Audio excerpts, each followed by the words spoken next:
Right, welcome back to 59 Minutes. It's Inspiration Thursday. We are talking to Terence Creative, also known as Lawrence Macharia. Mwangi Macharia. Mwangi Macharia. Na hiyo jina kweli watu hawajui. You could pass anywhere with Macharia. that. Macharia. Tuma kakitu utaijua. Na tulikuwa tunaongea kuhusu pressure. You have been very outspoken about your own personal life and some of the things you have undergone.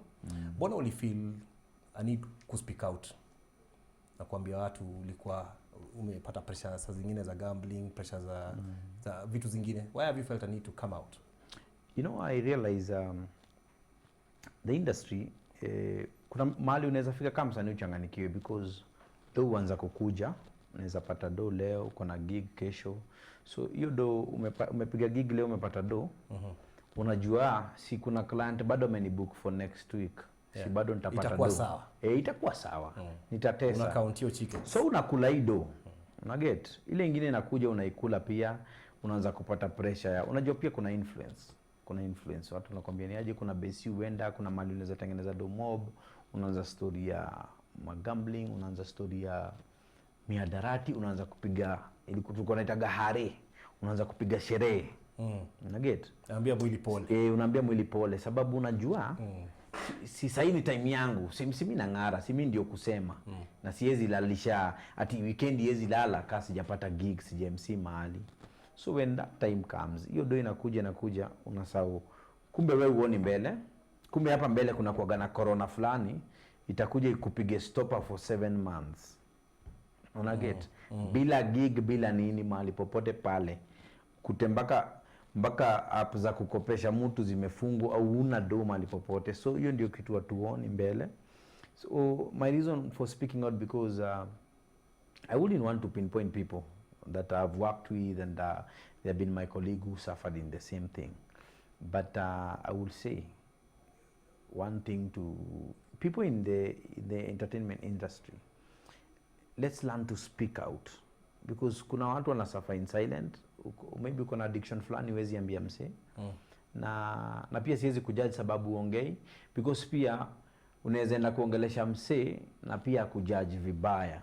So but I will say don't die in silence. Tafuta mtu unaweza ongelesha. Because ndio mimi niongee, I was not speaking on my behalf. I was speaking on very many people behalf. But I had to use my life as an example because of what I went through. I was nilikuwa navuta masigara vibaya na ni sababu ya pressure nini hizo, alafu tamaa ya kutaka do sana ndio inafanya unaingia kwa gambling.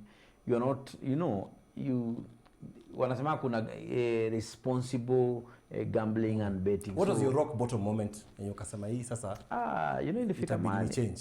Ilifika mahali niko na sina control. I don't have control over anything. If it's drugs, I'm doing drugs bila kusimama. Kama ni kugamble na gamble bila kufikiria, you know, there is no any responsibility. Then familia yangu ilianza unaona inasambaratika. Then nikakaa hivi nikaona nimerudisha familia yangu nyuma karibu na 5 years. You get? If there is anything I had to acquire, kama ni shamba nilikuwa ninunue, hiyo do nilitumia vibaya. Kama ni gari nilikuwa ni buy, nilitumia vibaya. Kama ni maybe medical plan nilikuwa niweke watu wangu na familia, hiyo do sina. You get? So nikaangalia hivi naona the cost of wasted time. Niko kwa giza. Na pale mbele bado ni giza ingine. You understand? And then I lost my respect totally. Because it came to a point where people wanasema huyu jamaa anataka kusaidia, bora tu uende na fegi. You see, it can tell mahali mtu amekuweka. Understand? Because I believe, and it's also said how you carry yourself sets standard of how people will treat you. So kuna wasi walikuwa wamejua, they take advantage of your addiction. True. Nasema ni aje huyu bora nimletee fegi atakuwa fiti. Hata hii profession iko nayo, kuna journalist wa thao, mpatie thao. Mpige thao. Wewe kutandikia job poa.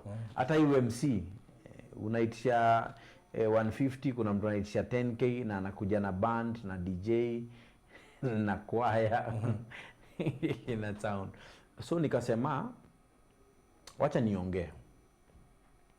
Because unajua na mimi siwezi taka watu wanyamaze, because I've seen people in my industry suffer because of being quiet and because of fearing victimization. Yeah. I say to myself, you guys are going to victimize me but niko nimejisaidia, it's better off. How do you find the balance of how to cost yourself? Juu unapata msanii akompoa lakini hajui kujiuza. So anajianda value, ataitwa kampani kubwa, ajianda value, alipwe kidogo, ama aji over value, anyimwe yo deal. Where do you find the balance usually? I think with guidance. Did it ever happen to you, by the way? Yeah, it has happened to me. Nishaenda gig unauliza ulilipisha ngapi, unasema X amount. Yeah, uligongwa. Yeah. But what you need to know is there's a standard. There's a standard rate for any market. Hata sahi ukiulizia fish, utaambiwa ukienda Nairobi West utakuzia 500. Ukienda Gikomba utapata na 350. Unaget, kuna mahali wewe inachezea. You understand? So unapiga research yako. So unafaa kupiga research yako na ujue hiyo gig unaitiwa kuna msanii ashaifanya. You get? Any gig unaenda kufanya kuna certain msanii ashaifanya hapo. Either a year before you ama unaweza muuliza, anaweza kwambia hapa walinipatia so lakini unafaa kupiga so 3. Hapa walinipea so 3 lakini unafaa kupiga mita. You do your research. And also pia angalia, you know, at times we don't rate ourselves because of money. We rate ourselves because of the value that we'll give client. You get? True. Kuna client anaweza kuja umwambie hii do haiwezi na haiwezi because wewe mwenyewe unajua ile value utampea. Juu mtu anaweza kupatia so moja umtengeneze 100 million. Na you know it is possible because you know your potential. You get? Yeah. Na pia unaangalia potential ya client. You get? Unaangalia client huyu anachezea ngapa so ndamcharge hivi. So it depends. Usiende kuitisha watu wa small businesses mapesa mingi na pia unaona kuna starters pia. Huwezi anza kuwapatia quote ya mtu amekuwa kwa industry for 10 years or whatever years plus. And yet there are people who think comedy is not a serious job. Comedy is not a laughing matter. It is a business. It is a business of entertainment. The same way unamkiaga ofisi yako unakuja, unapita reception nini, the same way venye mimi huamka. I wake up every day kitu 5, I schedule my post and everything if I have clients. By the time nafika 6 saa moja, nishaanza kufanya setup ya shoot. So na shoot the entire day. Ikifika kitu saa 5 hivi, saa 3 after kukaa na familia hivi, wakilala saa 5 nimeanza editing. I edit saa zingine mpaka asubuhi. So nakuwa na siku moja ku take break. Ni job. Speaking of family, you managed to pull your wife into some of your acts. Yes. Ilikuwa rahisi? Ya ngumu. Alisumbua. Ananisikia alisumbua. Yeah. But she's shy. Hajakuwa mtu wa kamera. But venye aligrow hata mimi nikuja nikashindwa. We. She does very good. Yeah. Hata saa zingine anapiga kuniliko na shindwa we. So it also came with something. At times unakaa hivi unaona something need to be done like right now. You can't call an artist atoke kwake. You work with the material at hand. You work with the material at hand. Nikakaa hivi nikamwambia babe, unaweza jaribu kupiga hii kidogo tuone itakaaje. So anapiga anachoka. Nikaendelea hivyo kumuinsistia. And also I also wanted to, you know, to sell as a family because kuna familia pia ziko pale nje and we need to communicate to them in different things. So for example, like when you are talking about maternity things, like we have whatever we call to Julishane, it's about maternal health. Mi sijaibeba ball, but we have been pregnant. So it is, you see some messages, if you want to peleka some messages na zinahitaji familia. And most of my hata hiyo harusi umeona clip ni kitu na familia bado. So nikaona ni poa pia huyu akwe hapa ndani ndio tuweze, when we need to communicate to family, she's able to be there and it's easy for us to convey our message to families. Hii lifestyle ya celebrity lifestyle because you are one. Ni ngumu juu saa zingine I'm not a celebrity. I'm just familiar person. You're just a familiar person. Yeah. How do you deal with it? If familiar person ukiingia mall pengine unataka tu kununua tu vitu zako na wasee wako hapo. Fanza. How do you make the balance between kudharau watu na kuambia niko kwa time yangu saizi manze kuliko kana tu pressure. Unaweza ingia super umeenda kubai mchele kuota uone mafans hapo hivi uende uchukue kilo moja. Sababu pia unakula wanaleta pressure. Ama unaweza enda kuomendea matumbo ukute kuna line useme nipatie hiyo steak we don't do that. I personally don't do that. I've tried there's some things I can't do because of kuna watu wananiangalia, but sitakagi kukwaza mtu. I've been who wenye wananijua venye ulinipata kabla jina na saa hizi niko hivyo. I only avoid those audiences wenye wanaweza kuletea harm, you understand? Like you can be in somewhere mtu anakupigia kama there is an incident that happened, mtu tu alikuja amenishika ameshapiga picha, sometimes back imeshawekwa kwa mitandao kwa na huo mtu na get. So I avoid toxic audiences, but how normal me siwezi kulenga, me I stop. I greet whoever, I say hi, nikuta tunakula mayai hapo Boiro tukule, tukiingia kibandaski mimi nitaingia. I've tried as much as I can to live, to be the Terence I was, even before the name, even after the name, that is. Nataka kuishi before and after the same way. I just want to be, ukiniona mimi ni accommodative. Unajua kuna sio unaona sitakagi hivyo. Kuja nigotee tupige shughuli. Sisi ni wa Kenya. Zile shida unapitia ndio mimi napitia, you get. So nikikulenga leo alafu kesho nikikuhitaji utanitoka naambia tu wasalimiangi watu Maringo napitanga hapa ametuinulia dirisha, you get. So and I'm not doing that because out of coercion, it's who I am. Mimi nimekuwa hivyo. Hii ingine ni kazi. Tutapanga line. Ingine ni job. Ukipata kwa office mimi nitakuentertain, lakini tupatane huku ploti maji imepotea. Tutatoka si wote tukatafute. Speaking of ploti maji imepotea. Hii character ya Caretaker ina resonate na watu sana. Is it from something that you experienced ama ni kitu tu umeona watu waki-experience sana? Juu tumekuwa na Caretaker wengi tunaona. It is something. Na umewachomea sana by the way. Sijawachomea. Hii character bibi yangu tu ni anajua mahali toka and some few friends. It was one of our caretakers, some place we used to live. Sitaki kumutaja ndio tena. Caretaker kuna moto. Hivyo venye tu anavanga, hivyo venye anakuaga hivyo, hakuwa na kifunguo. Alikuwa nazo mavifunguo alikuwa nazo. And those vifunguo zili take time kuzigather pamoja. Karibu miaka 5. Ma lost and found. Hizo ni lost and lost. So in Nairobi siwezi lala nje. Naweza fungua tu mahali. So hiyo character ilikuwa ya Caretaker wetu. You get. So venye nilifanya time ya kwanza ikabamba wase. So kuna zenye nilifanya scene siwezi taja ni gani, nilifanya zenye ni Caretaker tu alikuwa anatufanyia. Na nimekuwa na Caretaker wengi. So nikifanya hii character mtu anajua haki ya Mungu ni character. Huyu ni Caretaker wetu. So zingine nilienda nikiadapt kulingana na mtu ananiambia Caretaker wetu ufanye hivi na hivi hivyo. But I've been able to observe. Niki come up na character huaga nimeifanyia research. Na naipatia certain period nasema hii character nataka i last kama for 4 years ama 5 years kabla nifikirie ndaipe another direction. So I do my research na najua that's why it's easy for me to mingle with people. Juu ningekuwa na mtu wa tu Maringo kuna mali singi naweza kosa kupata hiyo intel na you get. Naweza hiyo research yangu iwezi kuwa complete because sasa si mingle na wase na si na nimetoka very humble beginning. So hawa Caretaker nimeona juu tumeishi kwa maploti mingi. Hiyo humble beginning pengine you know because it's not very easy to resonate na watu but you do it so well. Na watu wa kawaida wanaweza jiona in some of those characters kama ni pastor, kama ni Caretaker.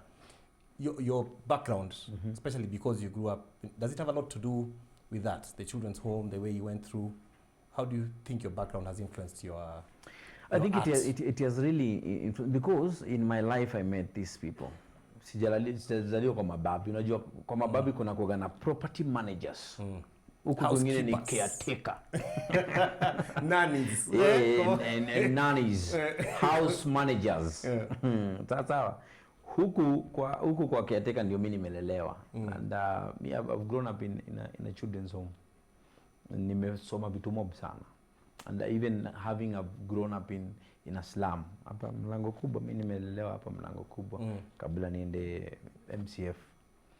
So na shosho yangu alinifunza kitu, hata mali nilikuwa children's home nilifunza ngo kitu like unafaa kuheshimu wale watu wako chini, you get, because you don't have to look down upon anybody unless you are lifting them up.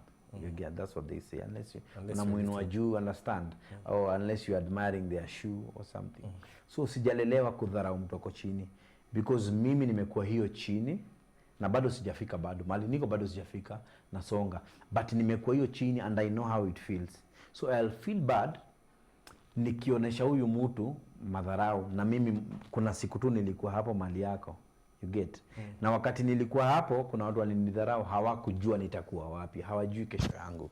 So mimi huwa sidharau mtu simply because hata kama sijui kesho yake, sijalelewa hivyo, sijalelewa na hiyo, nimelelewa kupenda mtu, nimelelewa kusimama salimia mtu, sikiza, hata kama ni mwenda wazimu anaweza kuwa na point, you get.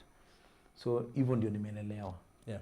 So it has a lot to do. That's why I do things that people can relate. Na it's easy to relate. Ukiangalia hivi kiateka umeona amefungia mtu nyumba, hiyo ni kitu shaini hapenia. Hapenia watu bado sana. Sana. Hizo mambo ya kuwekelewa kufuli mbili, hiyo mambo ya hata sisi tulikuwa tunang'olewa mlango. Nini mabati hapa kwetu tukiishi. Waka moja. Nang'olewa mbili. Tumeshalala siku kadhaa kama karatasi imewekwa hapo juu. Pressure. You get. So hizo vitu zinakwanga kwa akili yangu. So anytime nikiona msiako pale chini, nikijaribu kufanya ile ati kamaringo kidogo, hiyo kitu kuja kwa akili yangu. Because I ask myself, kama ingelikuwa ni wewe, ama wewe wakati ulikuwa hapo, hizi vitu ulifanywa, how are you feeling? That's the same thing. So and I believe if you get somebody, make them better than you found them. Yeah. Ama make them feel better. Si lazima umpe anything. Yeah. With success, one of the pressures is people behind you then tend to, they want to emulate you, but they want to be like you overnight. What do you tell young people when they comedy, and right now, you know, the arts are open because of you and others who have blazed the trail. It's now easy to find somebody who also wants to be in entertainment, wants to be a creative, but they want to be big tomorrow. Unaambianga nini? Si rahisi.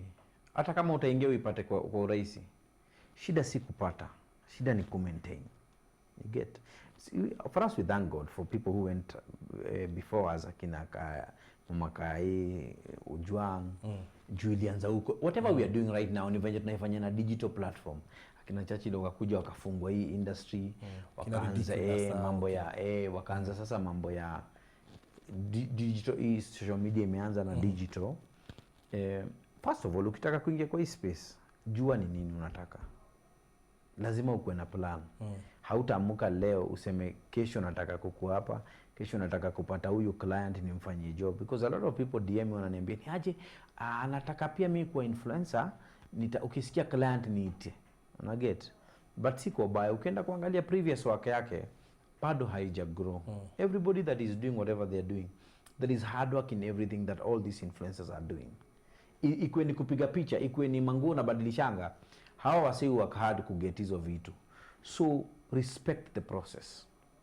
Respect the process, na kabla uvenche kwa hii ni jua.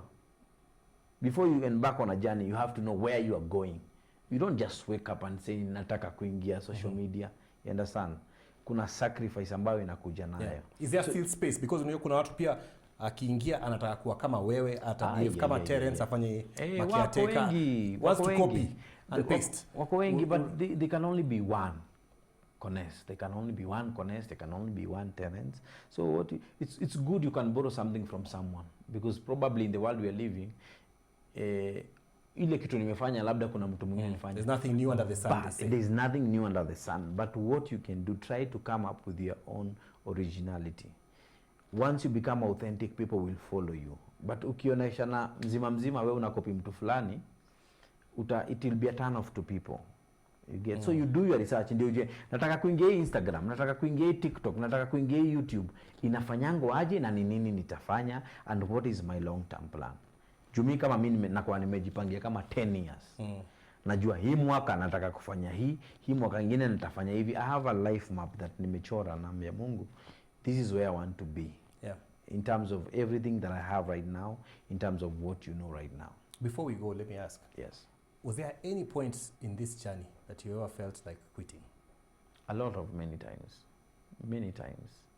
I felt like quitting, but nikakaa hivi nikajiulizaje, hii kitu ni nani alinipatia? Si ni Mungu alinipatia?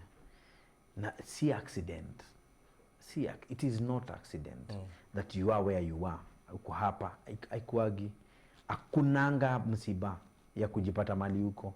So everything has a purpose. So when you find every day na try find purpose yangu kwa art yangu yenye niko nayo. Una get? And once you find your purpose, there is no reason to quit. And when you feel you are tired, you don't quit. You relax. Take a break. Rejuvenate. Ni inaitwa rejuvenate. Rejuvenate ikizungukali. Una rejuvenate. Ulisema si yetu. Si yetu imekuja. So I felt so many times because unakaa hivi unashindwa kwa nini tunafanya hivi? Lakini kaa hivi najiambia, unajua daktari aliumbwa kuwa daktari na hata iko kitu kingine. Akitoka hiyo hosi atahamia hosi nyingine, akitoka hosi atafungua hosi yake. Nikasema I'm not going to quit for any reason. So ni kitu yako. You here for this. I'm here to stay. Hii naenda nayo. Hata nikifika binguni naendelesha usanii. Because I was born an artist. Yeah. I was born an entertainer. That is what I am. I was born a content creator. That is what I am. So it's for me kukaa kwa hiyo space nijue ni nini na entail, ni gain more knowledge, ndio pia nisifade. Yeah. You get every day you try to get new ideas to keep you going and refueling you. So watu wakuje YouTube.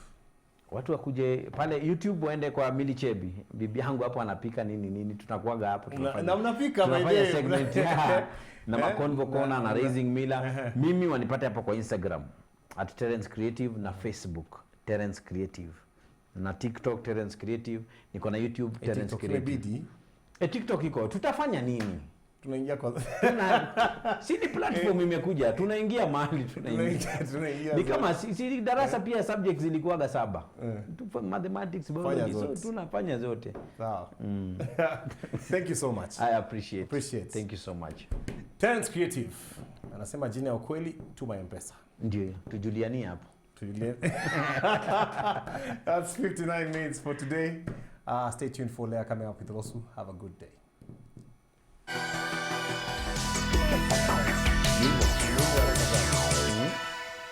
Miju